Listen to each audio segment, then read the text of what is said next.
Greetings, I'm Demonac, and it's arena time. So we all know what the crazy flaming crown key means. It means this video is for everything. I'm going to keep playing until I get 3 wins or 1 loss. Because 3 wins, I win the whole arena. Well, I win the run. I win the maximum possible prize. I guess I don't win the whole arena because it's a constant flowing thing with thousands upon thousands of people competing at any given time, but most of them are not getting 12 wins. And really, statistically, I'm probably not either. But 9 wins is pretty awesome, and it's pretty sweet even to get to the video 7, where there's some chance, however small, that I might be able to go all the way. Okay, you are later game, but I've actually got such a good curve going, I'm almost wondering if I might want to have a chance to get an early wind-speakered Yeti. I think I'm going to keep him. Probably a bad idea. But I'm going to try. Look at that curve. If I went 1, 2, 3, 4, if there wasn't enough stuff out to kill him right away, that would be pretty fantastic. Do you need a blessing? Excuse me. Man.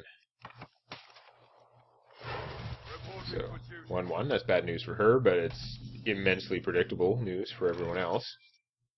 So I could just make a totem, which she would buff. I'm going to guess a paladin.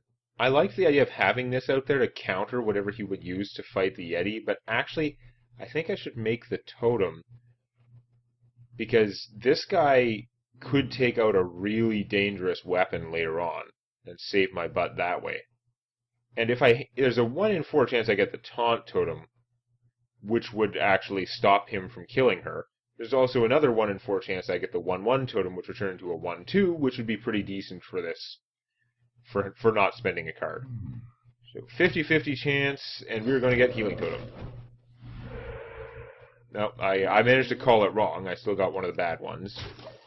For this situation, bad one, but, eh. So she dies. He doesn't have a coin, so he's not going to coin Blessing of Kings. Muster for battle. Craziness. That is a really good card, eh? 3 1/1s. So, like, you pay 3 mana, you get 3 worth of stats, spread out into 3 guys so they can benefit more from different kinds of buffs and stuff. And you get the crummy 1/4 weapon, which still, when you're getting it for, like, free or less, is pretty awesome. So, I'm still going to go with my Mechanical Yeti plan. Because it's going to take some kind of card or buff for them to kill him. If he has a Blessing of Kings, then I'm just screwed. Okay, well, this game's going to go down the tubes really fast.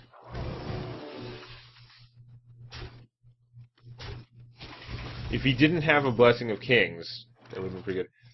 Well, we got to try this now, don't we? Come on, hit him, hit him, hit him. Yes! That was ideal. You go on doing that. I will take that 2 damage any day. Now, I could blow that up, but it's such a crap weapon, it seems like a waste. I think I'm probably better off playing my own weapon. Tempted to just make another totem, frankly. If I play a weapon, I can kill one of these chumps, and then he might have to take the 3 damage to hammer my guy. So that would be okay. This is already like an insane game. But whatever, the Mad Sniper is actually just reinforcing again that I've had some really, like, insanely good RNG this tournament. And it scares me. I may have to take out that weapon now, because he's so absurdly dangerous. Even if it's only got 2 uses left, that's still like a lot of damage that thing could do to me. I could also silence him. I can do both. I don't know. I think I'm going to blow up that weapon, even though I'm going to regret it later when he puts out a better weapon. And I'm going to just make a totem, I guess. Taunt totem, hooray! I'm not even going to attack because I have so few weapons in here. Like, just this one. So unless it gets oozed, I'm better off saving it to reduce the number of targets he has for friggin' Blessing of Kings, which almost screwed me from being so absurdly lucky this run. Okay, Hammer bad. Taunt Smith bad. It's not good when Agent Smith is taunting you, it's a bad sign. No good can come from it. I'm going to lose this guy, but I'm going to do it anyway, because I think it's going to work out favorably in terms of card advantage. He kills her for cheap. This guy needs a little bit of help to take him out. And if he, for some reason, he held off on killing him, if he was counting on the taunt to do the job, I could Ancestral Spirit this guy, which would be pretty good. I mean, you don't get the Battle Cry again, but getting a 6/5 to come back healed to full, I'd take that. Spider tank, spider tank. Ooh, that is a lot of army. Not totally pleasant.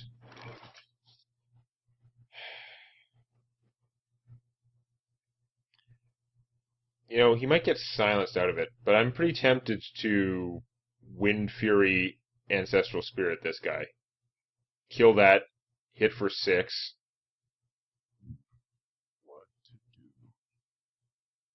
This guy is a 3/3. He's going to lose to that pretty badly.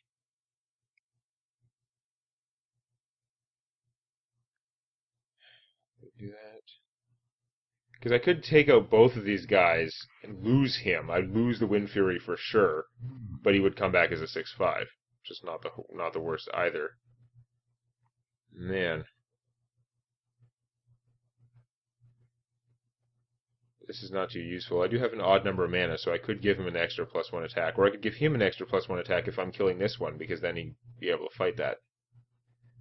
That's tricky, but I gotta do something. Feel the power.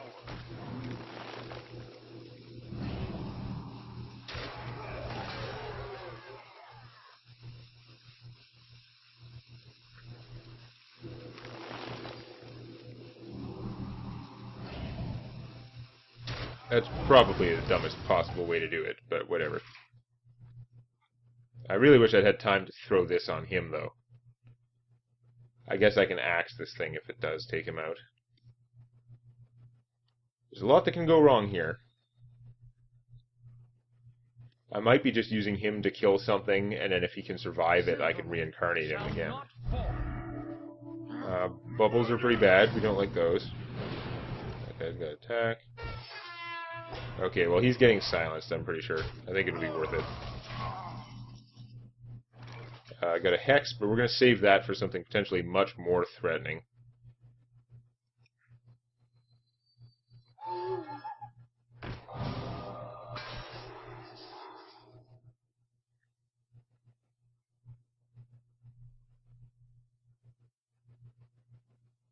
I do that. Now this can kill one of them, and then I can cloak him. So it's how much life do I want him to have left? If I kill that, he'd be down to 1 hit point, which is pretty ugly. On the other hand, 1 or 2, he gets consecrated either way, right? So I might as well kill the bigger one. And that's right, I am going to do this and give him a little bit more health.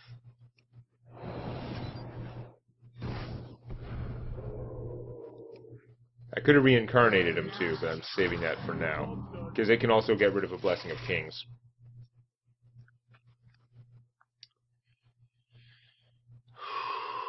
I'm doing what I can here, but if he just gets the right stuff, he can crush me pretty well.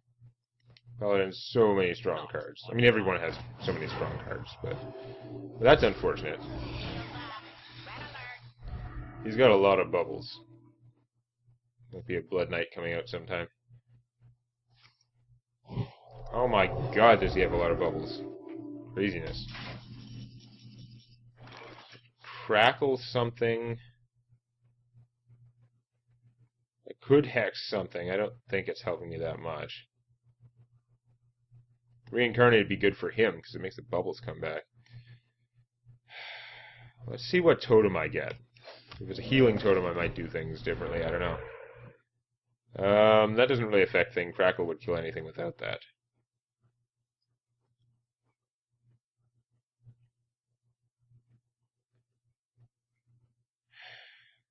So I'm contemplating hexing this guy and then killing the toad with my axe.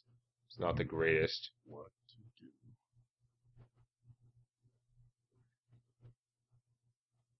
Damn. Could blow my whole hand, pretty much take out his army. I don't think that's a good idea. I could kill kill a 2/2 with this and then reincarnate him to get back his extra health. That's pretty expensive to kill a junky 2/2, but he's already hurt.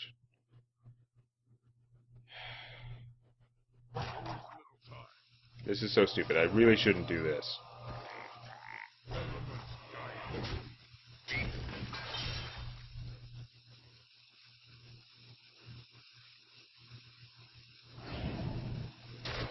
Yeah. I'm just being incredibly silly here, but that is...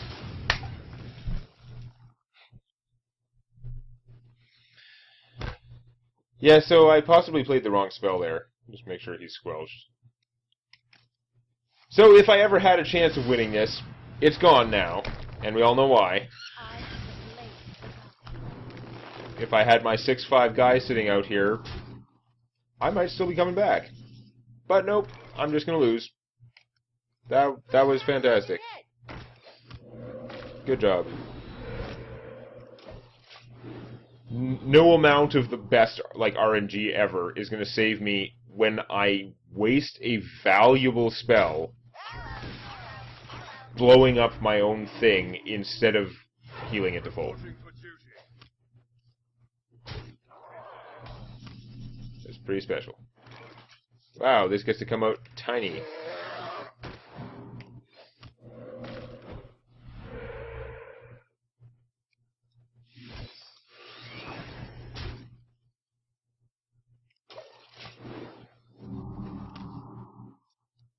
I think I was going to lose anyway, but seriously. They both cost 2. They're shaman spells. They all look the same. You gotta be kidding me! Reporting for duty. See what I draw, but I'm pretty sure I was losing this anyway. Yeah, that wasn't really going to help.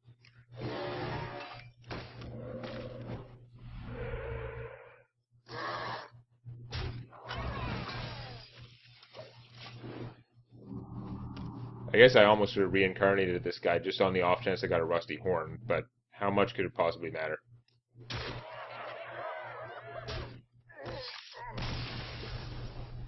Based on what I'm seeing there, I'm pretty sure I had lost this game anyway, but it would have been so much closer.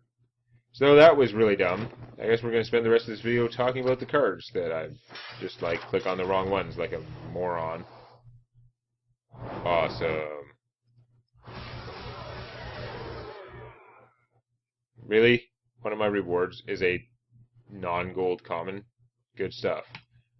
250 gold is nothing to sneeze at. Pack.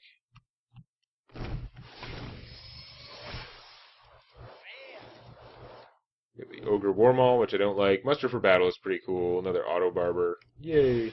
You know what? I'm going to go buy another pack and do that too. Because I can. Save some of that money because we do need to start more arena runs. Sometimes they don't go that well. Imagine me blowing up my own guys if I'm not getting stuff. King of Beasts is like not my favorite card. Weak ass rare. Oh well. Anyhow. So let's go take a look. Because we have to burn some time here. First we're going to disenchant stuff.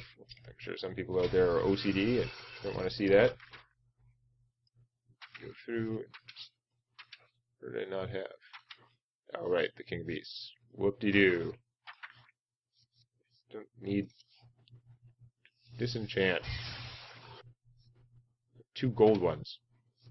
I've got 2 muster for battle, so that's pretty cool. I could do some kind of multi-guy deck thing.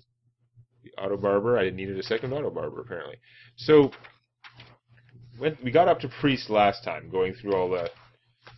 We're going to go Goblins versus Gnomes only, go into crafting mode, and let's go through all the new cards in the expansion. So, the Goblin Auto Barber I just got, like, this thing is really good, it doesn't work out quite as awesome as it looks like, because you have to think when you play. If you're playing him second turn when a 3/2 is great, you probably don't have a weapon yet, and his battle cry of giving a weapon +1 attack requires you to have a weapon. So there's some stuff that you got to organize there, and even then, like, it's nice that it is a battle cry, so when he dies, you still get to keep it. But on the other hand, that means that when you use up your weapon, it's gone. So he's still, I find he's very good. He's efficient. He's one of those things you draw him later in the game, and he's still being pretty useful. And of course, a 3/2 mech for 2 is nothing to sneeze at. But yeah, One-Eyed Cheat. I mean, you're getting a 4 attack minion for 2. If you can keep spamming out a pirate every turn, you just try and you don't play more than 1 in a turn. You save them so you can keep giving him stealth again every turn. Then you can use him to do a lot of damage to your opponent, but if he trades with anything, he dies. Any kind of AoE, he dies. I don't know. He's not my favorite guy, but he's got some potential, I guess. We've got the Cogmaster's Wrench here, so 1/3 weapon for 3, which you're a rogue, so being that's 1 use more than your normal crap weapon that you make for free, like for no cards, and you're actually paying more for it. But the trick is, of course, it's got +2 attack while you have a mech. So if your deck is just mostly mechs, you're actually getting a 3 attack, 3 use weapon for 3 mana. Which makes a lot of sense, because the classes that don't have a 1 attack weapon all the time for no cards can usually get a 3 attack, 2 use weapon, or a 2 attack, 3 use weapon, because you're a rogue and you should have better weapons, kind of. Or, like, your weapons need to be better to compensate for your ability. You get a 3 attack, 3 use weapon. It's just conditional. The Iron Sensei here is pretty crazy. Like, this seems a lot more useful than the neutral guy, the Hobgoblin.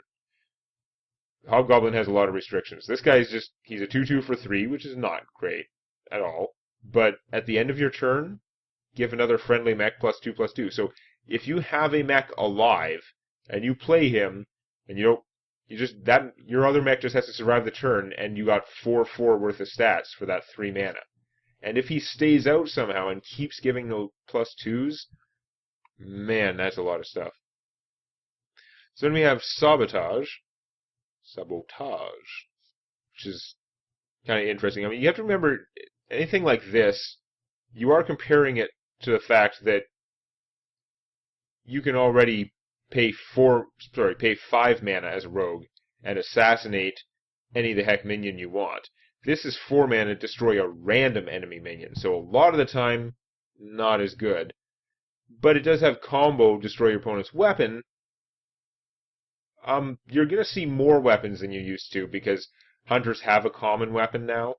And of course, if it's for constructed play, theoretically, it doesn't matter how rare the weapons are. So, like, half the classes pretty much have weapons that you could run into, but still.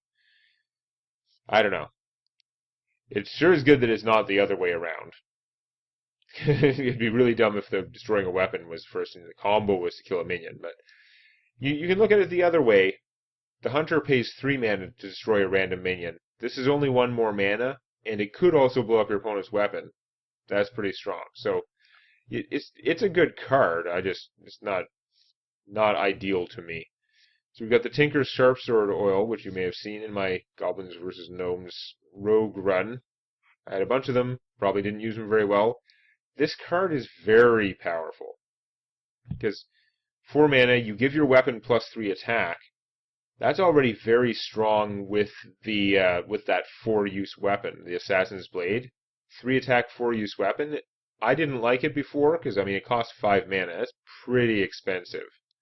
If you poisoned it, yeah, it was great, but this is like a bigger poison, and if you can get the combo off, you're getting +3 attack on a random friendly minion. It might be able to attack right away if you can time things right.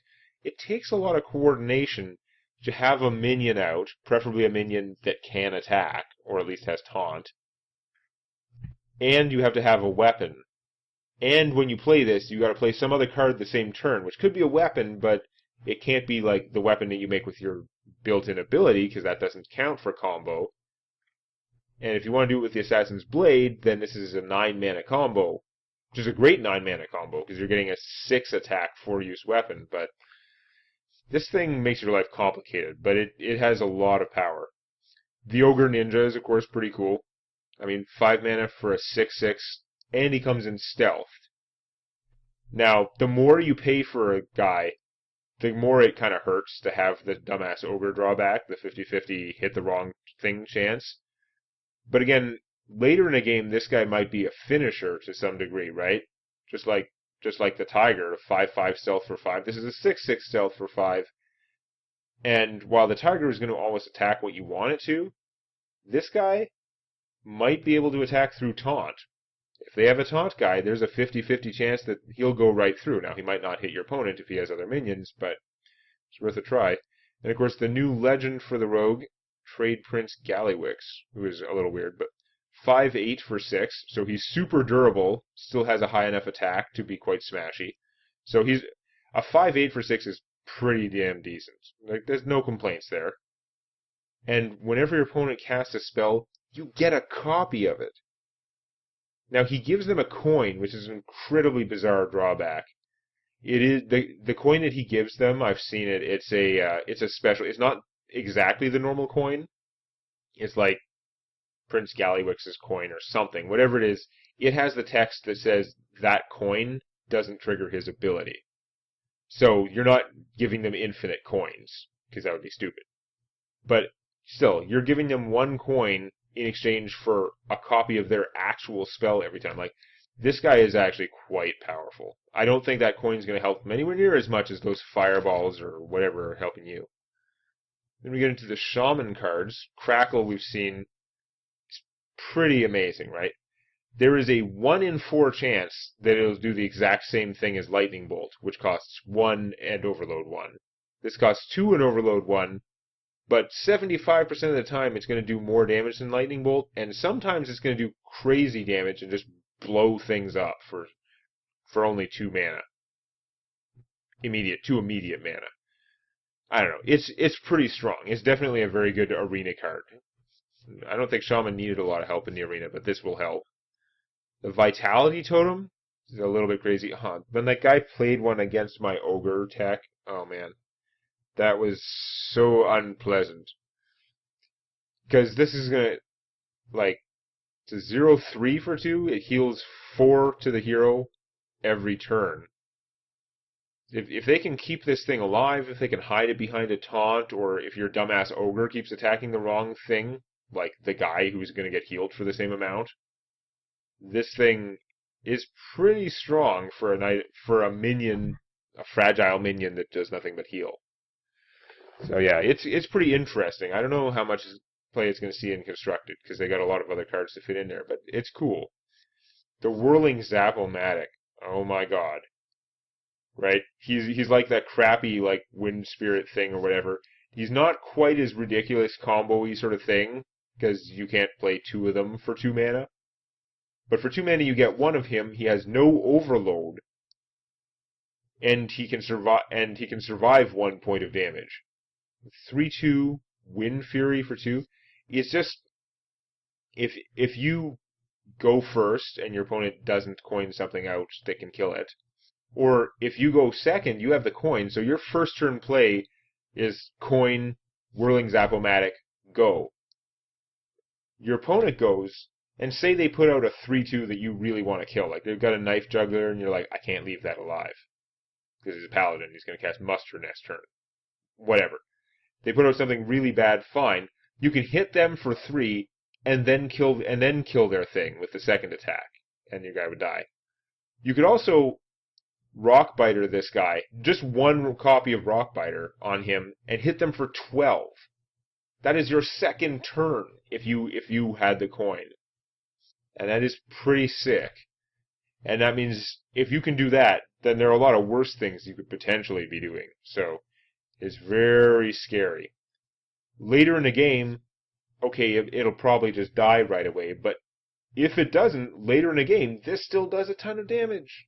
So, anyway, the Power Mace. It's a 3/2 weapon for 3. okay, it's nice not having the overload like the other like axe thing or whatever. Death Rattle gives a random friendly mech +2/+2. So you have to have a mech alive when it dies. I mean, that's a strong battle cry. Imagine if the +2/+2 goes on a Whirling Zap-O-Matic, right? You control it, so you can plan it out, right? You save the last use on this thing until you have a mech out, and then you're going to use it to get that +2/+2, which you could use to attack right away if it's a mech that was able to attack. So you have the Power Mace out, you use the second last hit on it, play the Whirling Zap-O-Matic. If this thing survives to your next turn, you Power Mace anything, your Power Mace goes away and turns this into a 5/4 Windfury. Wham. So that's pretty good. Ancestor's Call, I'm sure we're going to see some crazy, like, pro-level decks that are using this thing. You pay 4, and it just takes a random minion from each player's hand and puts it into play. If your opponent has no minions in their hand, they get nothing. If you happen to have something incredibly large in your hand that you were planning to put out with this, you just get rid of all your other minions and then play this. So say your deck is like almost all cheap things, like Murlocs and junk, and then you have a couple of big expensive things that you just have sitting around, you might be able to dump your hand early and then around turn 4 or 5, probably turn 5 or 6, but either way, you could Ancestor's Call and drop something huge and really unpleasant. So that's pretty crazy. Dune Maul Shaman here. I was talking about if you can Power Mace up your Whirling Zap-O-Matic. You know what you get? You get a Dune Maul Shaman. He's a 5/4 Windfury for 4. He does have an overload of 1. The main problem is that he's an ogre. You were planning to have him attack twice with his devastating damage, but he doesn't have that many hit points relative to how otherwise awesome he is. So every time he attacks wrong, he's dooming himself. I mean, if you can somehow control the board, if you can if this guy comes out pretty early and very powerful, if you can keep your opponents from having minions out, so there's no choice, he has no choice but to attack the enemy hero, you're going to kill them fast. In case there wasn't enough incentive to play Murlocs as Shaman, we have the Spirit Walker here. This guy, 2/5 for 4, he has an Overload 1 as well, just to be annoying, because friggin' Overload. On the other hand, every time you see that annoying Overload, that's another thing that can trigger your, like, Overload Elemental guy, the 2/4 for 3, who is already pretty good. He just gets better when you, like, overload him harder. Like, turn 3, Unbound Elemental. Turn 4, Dune Maul Shaman. Go. Bleh. So, yeah. But the Spirit Walker, whenever another friendly Murloc dies, you draw a card. So he's like, if you're playing a Murloc deck, he's a much better like cult guy. Stupid 4/2 for 4. Those are dumb stats. 2/5 for 4. Okay, those are not great stats, but considering the point of the guy is to draw cards, having him more survivable is pretty awesome. And you just play him, suicide your Murlocs, draw more Murlocs. Everybody wins. Who's a Murloc? Speaking of Murlocs, this is just friggin' weird. The legendary, they got Neptulon. He's a 7/7 for 7. He has a huge overload of 3, but I mean, that he's coming out later in the game. That overload is probably not going to hurt you as much, I guess. Although it does impact your ability to cast the 4 random Murlocs he adds to your hand. 4. He gives you 4 Murlocs. They're random. Presumably, you can get the legendary ones. They could be big or small. I mean, if you have 10 mana and you play him, you could get some crazy 1-mana Murloc powers that you could just play right away. He's giving you a lot of force. I don't know if he's the best, like, 7-cost legend guy, but he's going to do something if the game's going on. You have the Warlock cards, the Dark Bomb, which they added largely because they nerfed the Soulfire. I mean, this is blatantly worse than the 3 damage, 2 mana cards that other classes have. but it's still really good. It's still 2 mana, will reliably do 3 damage to the thing you want to do 3 damage to. Doesn't freeze them. It's not Crackle with a random chance of doing more damage, but Crackle has that overload, which sucks. Dark Bomb, it's got no advantages, but it's got no flaws. For Warlock, having a card with no flaws, actually okay. Mistress of Pain is pretty interesting, right? She's a 1/4 for 2, so that's for 2 mana. She's quite tough, and whenever she deals damage, she heals your hero that much. So, obviously, if she gets buffed at all, she becomes really obnoxious. Even if she doesn't get buffed, having a 1/4 out there, and if she lives to attack twice, she's given you a whole card worth of health back. It's not the worst. She's fairly tough, like she can survive some stuff. But if you +2/+2 her with whatever that Demon Fire, or whatever that stupid card is that deal 2 damage, or give +2/+2 to a demon, you're like, you go first. Coin Mistress of Pain. What first turn play are they going to have that's going to take out a 4 hit point thing? And then your second turn, you're just like, +2/+2. Now I've got a 3/6. It's healing me, although you don't have anything to heal yet. But you will. It's pretty good for that. But I mean, obviously also power overwhelming her, and she can take something out, and also you get a bunch of health back in between. Not an ideal combo exactly. I mean, it's as far as combos, it's not that much synergy, but it's just another use for power overwhelming that is not bad. The Implosion, and there's only one P, but like they're trying to emphasize the imp part of implosion here. This thing is pretty weird.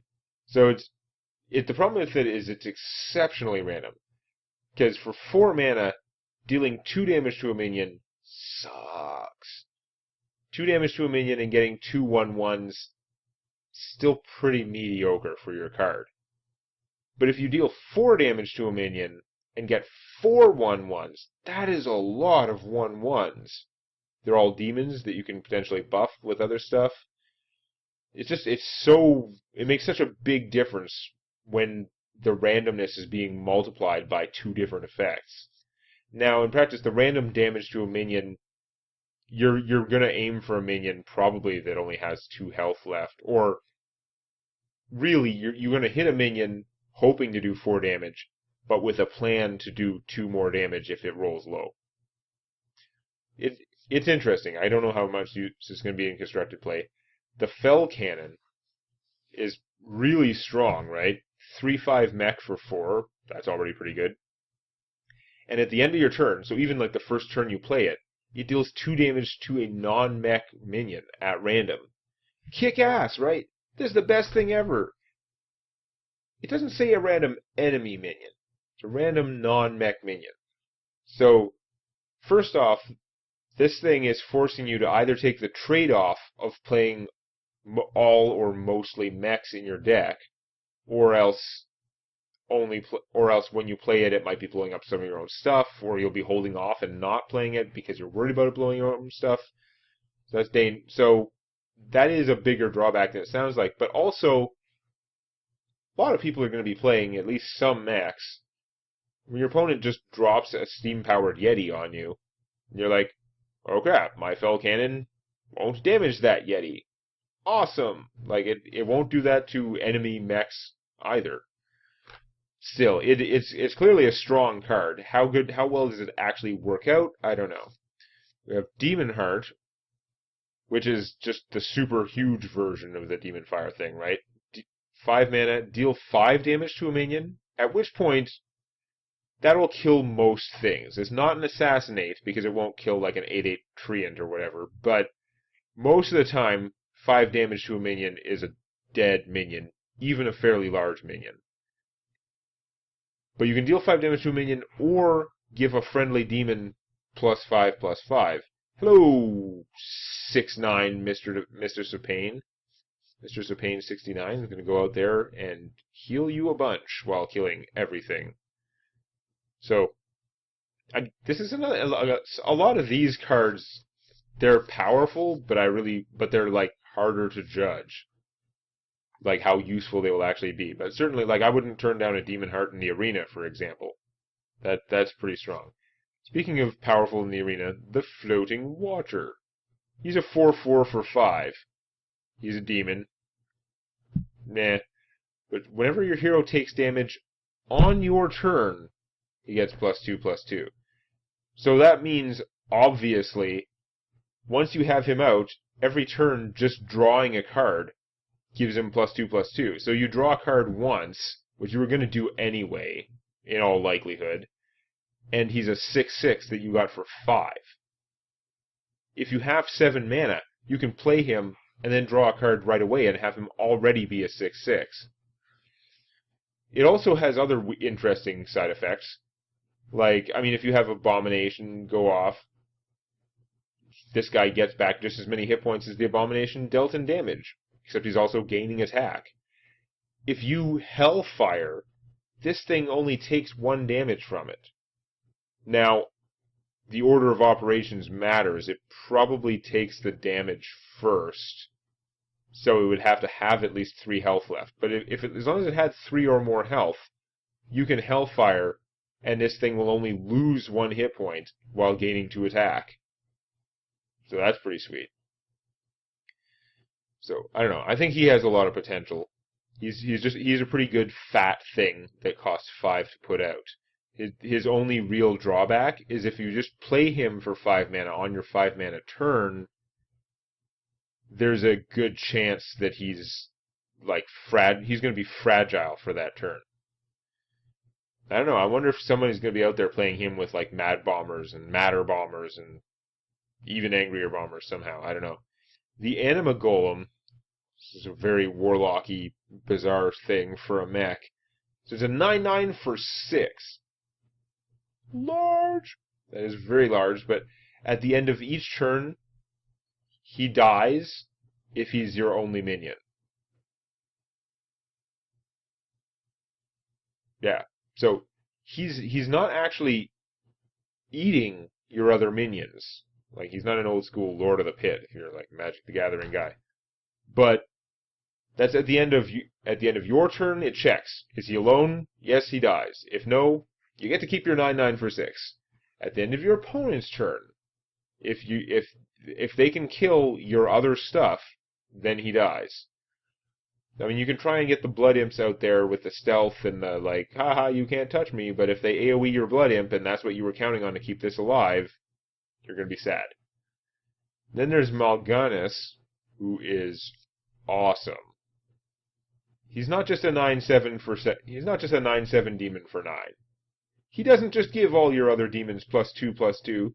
He makes your hero immune.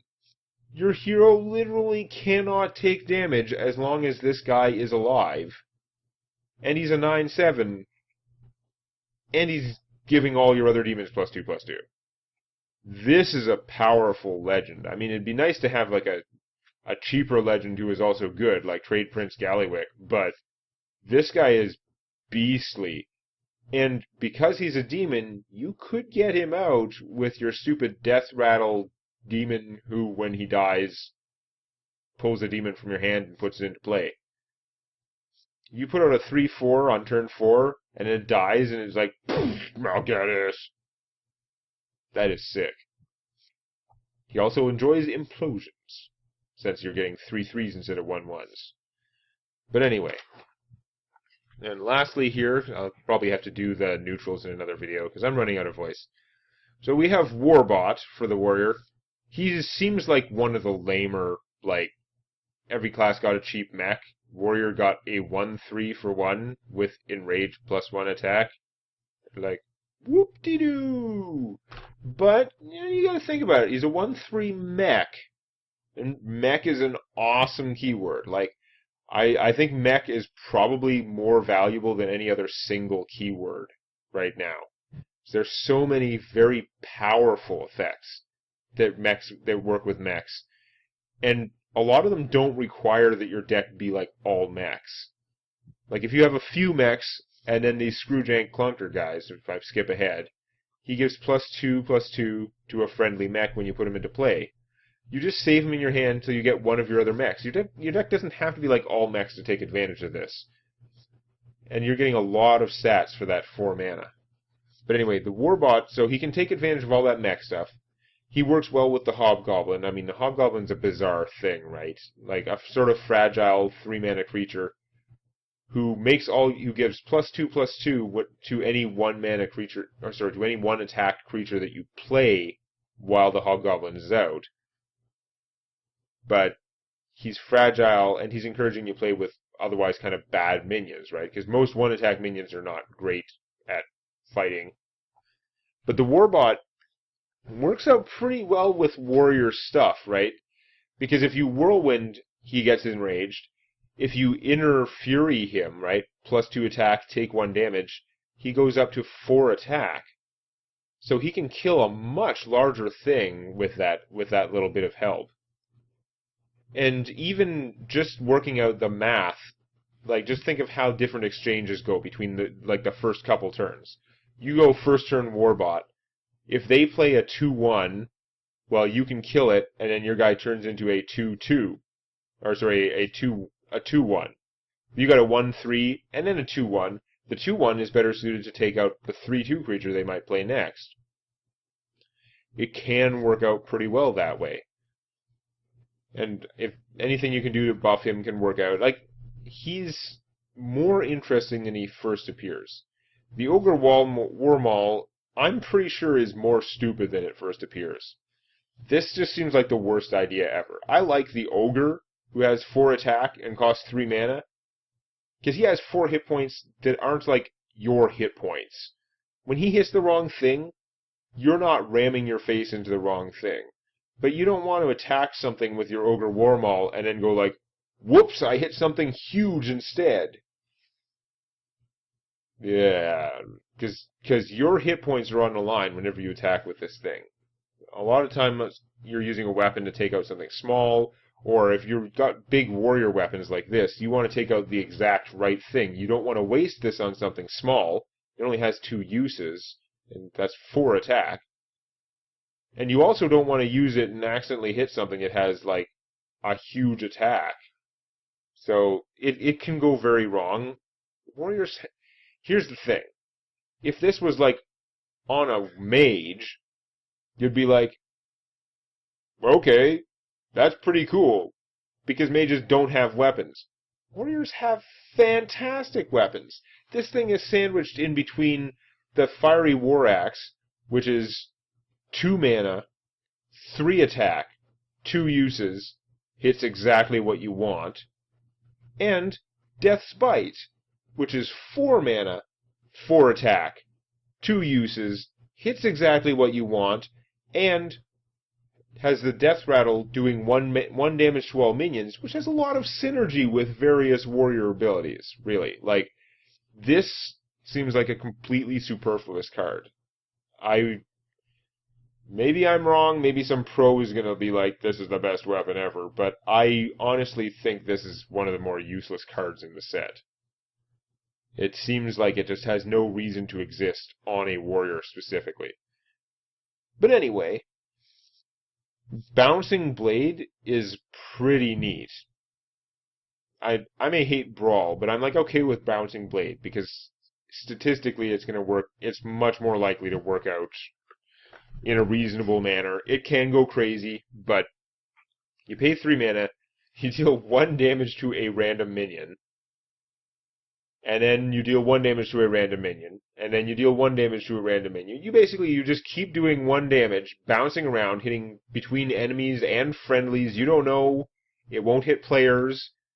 It's just going to go around and hit things until something dies. You don't know what's going to die. If you just play this in the right situation where your minions are tougher than your opponent's minions, pound for pound, odds are it'll work out in your favor. It could do a lot of damage softening up the whole board. It will probably trigger a bunch of your enrages. This thing is pretty cool. I don't know if it's actually improved by, like, I mean, I know that if you have spell power, this will do more damage. I'm not sure if you want it to do more damage, right? But if it's doing it in 2 hit point chunks, I'm not sure how much that's actually helping you based on the way it works. But you could spell power it up, just for more crazy bladeness. So this guy I mentioned, like, 2/5 mech for 4 is not great, but being a mech makes it not as bad. But the fact that he comes into play and he's giving a targeted +2/+2. You have to have a mech as a target. If you give this to a warbot that is alive and able to attack, like a warbot that you put out on a previous turn, even this seemingly junky little thing is now a 3/5, and it's got an enrage just for the heck of it. It'll get more attack if it takes damage. Anyway, we've got the Siege Engine, which is another kick-ass mech, right? 5/5 for 5. Okay, being a mech, a little better. Every time you gain armor, this gets +1 attack. So, yeah, you can spend 2 mana every turn to give it +1 attack. That's okay, because you're getting armor out of the deal. It's not bad. I mean, I'm not a huge fan of the warrior ability as far as things go. But that works when you gain armor from any source. So if you play the Shield Maiden here, she's a 5/5 for 6. She's not quite as sort of fat for the price, but she gives you 5 armor when she comes into play. It's one of those things where I'm not a big fan of putting a card in that does nothing but heal you for 5. But when your card heals you for 5 and is also a 5/5 for like 1 mana more than you could otherwise get a 5/5 normally, that's pretty good. And the fact that it has synergy, like the synergy with the Siege Engine is like meh. But the fact this is really good synergy with Shield Bash, right? For 7 mana, you have no armor at all. Your opponent's been keeping you down. There's a big minion you want to take out. For 7 mana, you can go Shield Maiden, Shield Bash, do 5 damage to a minion. If you had 9 mana, you could go Shield Maiden, armor up. You've just gone from 0 to 7 armor, and then you could Shield Bash with that 8th mana, or with the 9th mana, like I said, and deal 7 damage, which will kill damn near anything. So that's pretty kick-ass. But the reason I think the Siege Engine is insane is because you could have the Armor Smith, or whatever the hell she's called. 1/4 for 2. Every time a minion takes damage, gain an armor. You're like, Siege Engine. And then next turn, if the Siege Engine isn't dead, I mean, there's a 5/5 sitting out there. You haven't invested any resources in it beyond getting a reasonable priced minion. Next turn, play the Armor Smith, Whirlwind, or your Death Bite, or whatever. Do 1 damage to everything. You get all that armor, and this thing gets attack for all that armor. And if it was already on the table and able to attack, you're going to hit them for a lot of damage while you gain all that armor. So that is some craziness right there. Speaking of craziness, the Iron Juggernaut, their legendary, is a 6/5 for 6. So I like that it doesn't cost so much. 6/5 for 6 isn't like legendary stats exactly, but it's solid. And it is friggin' random. Because what he does, you're just getting a 6/5 for 5, and the Battle Cry, which is, you take this card, it's like it's called a mine, and it gets shuffled into your opponent's deck. So every time your opponent draws a card, they're getting closer to this mine. Or they draw a card and they're like, oh crud, the mine.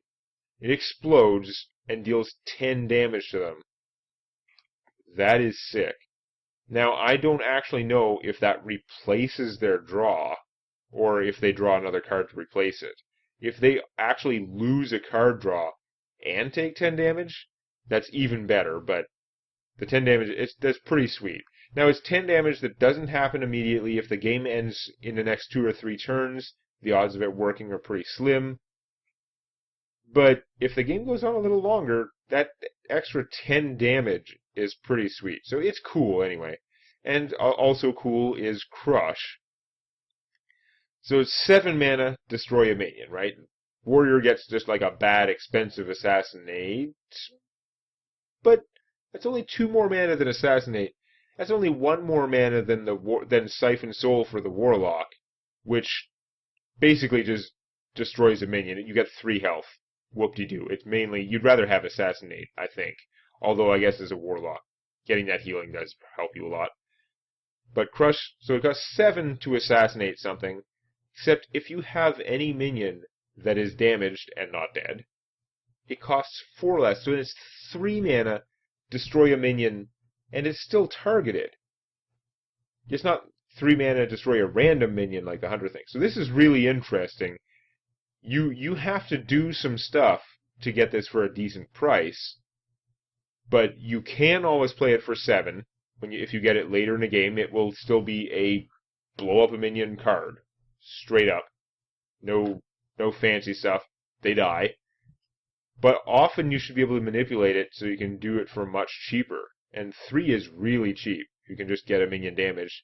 And you have so many incentives to do it anyway. Anyway, that's the warrior. That is the other 4 classes. Next time I lose an arena run, and I still have time left in the video, I'll go through all the neutral cards from the Goblins vs. Gnomes expansion. Well, we'll see. It'll probably be next time. If you found that useful or entertaining, or if you enjoy cookies, hit the like button. And don't forget to subscribe to Demonac Games for more Hearthstone Arena and other gaming videos.